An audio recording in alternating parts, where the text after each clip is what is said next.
اور یہ روزے کا انتہائی یہاں مقصد لعلکم تتقون، تاکہ تیری تربیت ہو جائے، تاکہ تو اللہ سے ڈرنے والا بن جائے، تاکہ تو زندگی اللہ کے حکموں کے مطابق گزارنے والا بن جائے۔ اور رمضان اور اس کی قدر کرنا اور اللہ کے مہمان مہینے کا احترام کرتے ہوئے اس کے روزوں کو رکھنا، نبی علیہ الصلوۃ والسلام نے فرمایا، سہل بن سعد رضی اللہ تعالیٰ عنہ اس حدیث کے راوی ہیں، فرماتے ہیں کہ جنت کے 8 دروازے ہیں، اور ان دروازوں میں سے ایک دروازے کا نام یقال لہ الریان، اس دروازے کا نام ریان ہے، اور اس دروازے سے یدخل منہ الصائمون، اس دروازے سے صرف وہی لوگ داخل ہو سکیں گے جو رمضان کے مہینے میں اللہ کے لیے صبح سے لے کر شام تک روزے کی حالت میں رہا کرتے تھے۔ لم يدخل منہ، اس کے علاوہ کسی اور کو اس دروازے سے داخل ہونے کی اجازت نہیں ہوگی۔ سوچنے کی بات تو یہ ہے، میری اور آپ کی زندگی کا اولین مشن اور مقصد یہ ہے کہ میرا اللہ مجھے جنت دے دے۔ جب مجھے جنت میں داخل ہونا ہے، 8 دروازوں میں سے کسی ایک دروازے سے مجھے جگہ مل جائے اللہ کی جنت میں جانے کے لیے، اور وہ دروازہ اس مہینے کے اندر نیکیاں کر کے، عبادت کر کے، اللہ کی اطاعت اور فرما برداری کر کے، رمضان کی قدر کر کے اس دروازے تک رسائی ممکن ہے اور اللہ کی جنت میں داخلہ ممکن ہے۔ اور جو رمضان کی قدر کرنے والا اور روزے رکھنے والا ہے، اللہ کے رسول اس کے لیے بشارت دیتے ہیں کہ اللہ نے تیرے لیے VIP پروٹوکول تیار کیا ہے کہ تیرے لیے الگ سے ایک دروازہ ہی مقرر کر دیا ہے۔ اور ہلاکت بھی ہے، اہمیت کو اجاگر اللہ کے پیغمبر کر رہے ہیں۔ کہیں اللہ کا قرآن، نبی کا فرمان لوگوں کو جنت کی خوشخبری سنا کے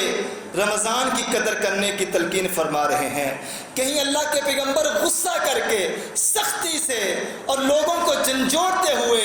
اور جبریل امین جب آ کے یہ کہتے ہیں من ادرک رمضان لم یغفر، جس بندے نے اپنی زندگی میں رمضان کے مہینے کو پایا اور پھر بھی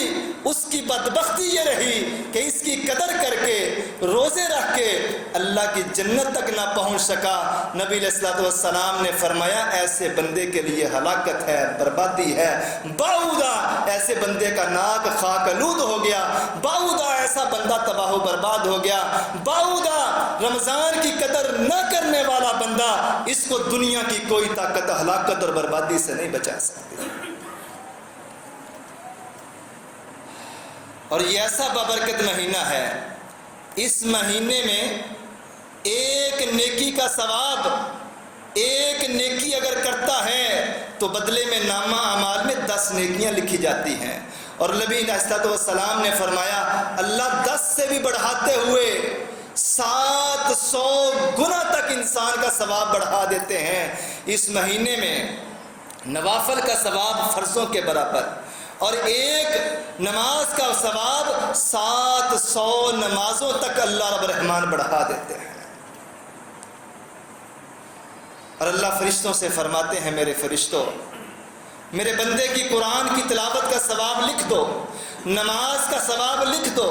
میرے بندے کے حج اور عمرے کا ثواب لکھ دو، زکوٰۃ صدقہ و خیرات کا ثواب لکھ دو۔ الصوم لی وانا اجزی بہ،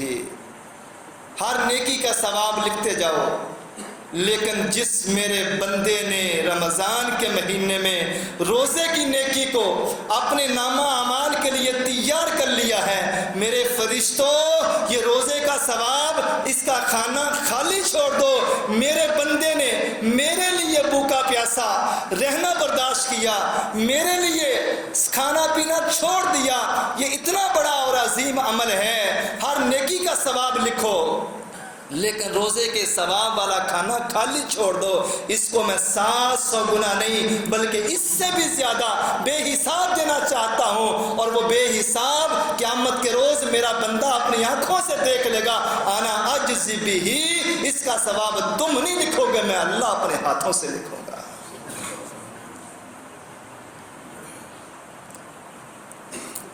اور اللہ کے نبی صلی اللہ علیہ وآلہ وسلم نے فرمایا جو بندہ ایک روزہ، اس سے قبل ہلاکت بھی سن لیں،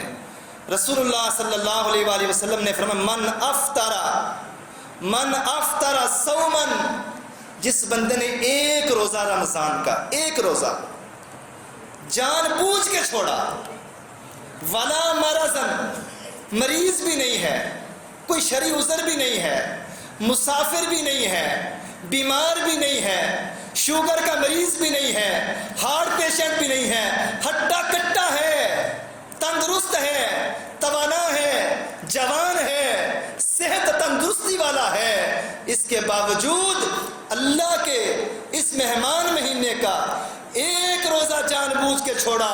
نبی علیہ الصلوۃ والسلام نے فرمایا لم یقضی، اس روزے کی کبھی قضا ہو ہی نہیں سکتی حتیٰ کہ ساری زندگی یہ روزے رکھتا رہے، اس ایک روزے کا کفارہ اور قضا کبھی دے ہی نہیں سکتا۔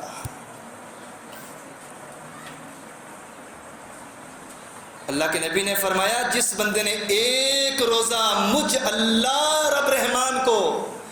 راضی رکھنے کے لیے، اللہ کی رضا کے لیے، اللہ کی خوشنودی کے لیے، اللہ رب رحمان کا پیارا اور محبوب بننے کے لیے پوری زندگی میں ایک روزہ رکھا، اہمیت کو سمجھیں، 30 رکھنے والے ان کا مقام کیا ہوگا، یہاں ایک روزہ رکھنے والا، یہ میں وضاحت کر دوں یہ نفلی روزہ ہے، فرضی بھی نہیں ہے۔ اللہ کے نبی نے فرمایا ایک نفلی روزہ جس نے اللہ رب رحمان کو راضی رکھنے کے لیے رکھا، اللہ اس بندے کے چہرے کو جہنم کی آگ سے 70 سال کی مسافت تک دور کر دیتے ہیں۔ 70 سال بندہ سفر کرتا رہے، اتنا دور اللہ ایک روزے کی وجہ سے روزہ رکھنے والے کو جہنم سے دور لے جاتا ہے۔ اور کیا کہنا اس کا،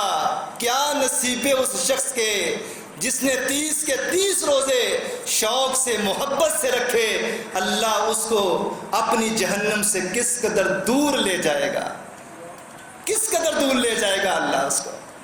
جس نے 30 روزے اللہ کو راضی رکھنے کے لیے رکھے۔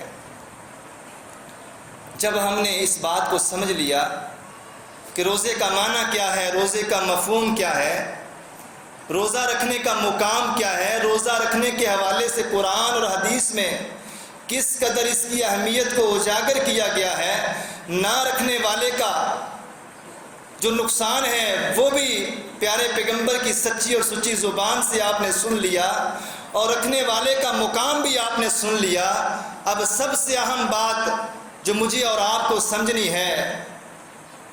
اتنی برکتوں کے بعد بھی، اتنی رحمتوں کے بعد بھی، اتنی فضیلتوں کے بعد بھی، روزے رکھنے کے بعد بھی کہیں ایسا تو نہیں کہ یہ میرا رمضان ضائع ہو جائے گا، کہیں ایسا تو نہیں کہ اتنی محنت کے بعد بھی میرے نامہ اعمال میں نیکی کا شمار نہیں ہوگا۔ جو رکھتا نہیں ہے اس کی تو بربادی ہے ہی ہے۔ اس بندے کی بدبختی، اس بندے کی مایوسی اور اس بندے کی غربت کا کیا عالم ہوگا جس نے روزے رکھے بھی ہیں پھر بھی اللہ کے اس مہمان مہینے کی برکتوں کو، نعمتوں کو، نیکیوں کو اپنے نامہ اعمال میں لکھوانے سے محروم رہا ہے۔ لوگوں، اگر ہم چاہتے ہیں کہ اللہ میرے رمضان کے ثواب کو ضائع نہ کر دے تو 3-4 چیزیں آج کی گفتگو میں انتہائی اہم اور سمجھنے والی ہیں۔ سب سے پہلی بات میرے عزیزو، قرآن کی تلاوت بھی کر رہے ہیں، صبح سے لے کر شام تک بھوکے پیاسے بھی رہ رہے ہیں۔ لوگوں، سب سے پہلے اپنی نیتوں کے اندر اخلاص پیدا کر لیجئے۔ روزے رکھنے والے بہت ہیں، نمازیں پڑھنے والے بہت ہیں، قرآن کی تلاوتیں کرنے والے بہت ہیں، لیکن خالص نیت والے بہت کم آپ لوگوں کو ملیں گے۔ نیتوں کا بہت بڑا فقدان ہے۔ کسی بھی انسان کے عمل کا دار و مدار اس کی نیت کے اوپر ہوتا ہے۔ اگر اس نیت کے اندر ریاکاری آ گئی کہ فلانا بھی دیکھ لے، فلاں بھی سن لے، لوگوں کو سنوانا، لوگوں کو بتانا کہ میں دے رہا ہوں، میں روزہ رکھ رہا ہوں، میں نماز پڑھ رہا ہوں، میں تراویح پڑھ رہا ہوں، میں تہجد بھی اٹھ کے پڑھتا ہوں، اگر تو نیت یہ ہو گئی کہ لوگ سن لیں، لوگ دیکھ لیں، ایسے انسان کے لیے بہت بڑا لمحہ فکریہ ہے۔ اگر یہ نیت ہو گئی ہے، اپنی ڈائریکشن فوراً چینج کر لیں۔ رمضان کی نیکیاں میں نے لوگوں کو دکھانے سنانے کے لیے نہیں، بلکہ رب کبریا کو دکھانے اور سنانے کے لیے سارا انجام دینی ہے، اور اس مالک کو نہ دکھانے کی ضرورت ہے نہ بتانے کی ضرورت ہے۔ وہ دن میں بھی دیکھتا ہے، رات میں بھی دیکھتا ہے، ابھی نیکی کرتے نہیں ہیں، دل میں جھانک لیتا ہے۔ انہ علیم بذات الصدور، وہ سینوں کی باتوں سے، سینوں کے رازوں سے، سینوں کے بیتوں تک سے واقف ہے۔ سب سے پہلے اپنی نیت کے اندر اخلاص پیدا کر لیجئے۔ اگر نیت میں اخلاص پیدا ہو گیا، توجہ، نبی علیہ الصلوۃ والسلام نے فرمایا من صام رمضان ایمانا واحتسابا غفر له ما تقدم من ذنبه۔ کیا کیا فضیلتیں ہیں رمضان کی۔ نبی نے فرمایا جس نے خالص اللہ کو منانے کے لیے، اللہ کو دکھانے کے لیے، اللہ کو راضی کرنے کے لیے، اللہ کو سنانے کے لیے، صرف اللہ ہی مجھے دیکھے، اللہ ہی مجھ سے راضی ہو جائے، یہ نیت رکھ کے روزہ رکھا، غفر له ما تقدم من ذنبی، نبی نے فرمایا اللہ اس بندے کی زندگی کے پچھلے گناہوں کو معاف فرما دیتا ہے۔ شرط یہ ہے کہ نیت خالص ہو، شرط یہ ہے کہ نیت خالص ہو۔ مت شور کیا کریں کہ آج بڑی بھوک لگ گئی، آج تو روزے نے تھکا دیا، آج تو روزے نے مار ہی دیا، آج تو پیاس نے ہلکا نہیں کر دیا، ایسے بول مت بولیں۔ اگر میرا یہ بول بولنے سے اگلے بندے کے پاس کوئی علاج ہی نہیں ہے تو میں کیوں بتا رہا ہوں؟